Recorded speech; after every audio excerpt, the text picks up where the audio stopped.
Un refuge à l'abri du froid, ouvert à tous. Venir ici, c'est surtout l'occasion de partager des moments simples.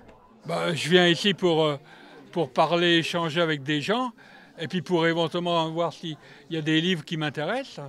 Anna anime un espace convivialité tous les mardis et les jeudis. Cette Arménienne a reçu du soutien lorsqu'elle est arrivée en France, alors elle veut aider à son tour. Je suis traductrice depuis 10 ans au Secours catholique. Et je traduis les gens qui viennent de pays qui parlent la langue russe ou l'arménienne, comme ça. Je accompagne au bureau pour expliquer la situation, pourquoi ils sont là et qu'est-ce qu'ils ont besoin. En Vendée, 57,7% des personnes accueillies par le Secours catholique sont des femmes. Mais le visage de la pauvreté est multiple.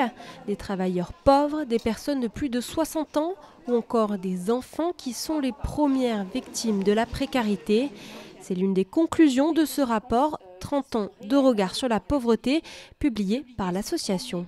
Les personnes, elles ne choisissent pas d'être dans la précarité, contrairement à ce qu'on peut entendre. Quand on rencontre Roger, Nicole, pas plus tard qu'hier, ces personnes, elles se battent justement au quotidien. Et ce sont des personnes, en moyenne, les personnes que l'on rencontre ont 700 € chaque mois pour vivre. Alors je devrais dire même survivre. Donc voilà, 1, la précarité, ce n'est pas choisi. Et 2, ce n'est pas une fatalité. Les pouvoirs publics et nous tous, acteurs, on peut agir pour qu'elle soit au moins réduite le plus possible. En Vendée, le Secours catholique a accompagné près de 14 000 foyers.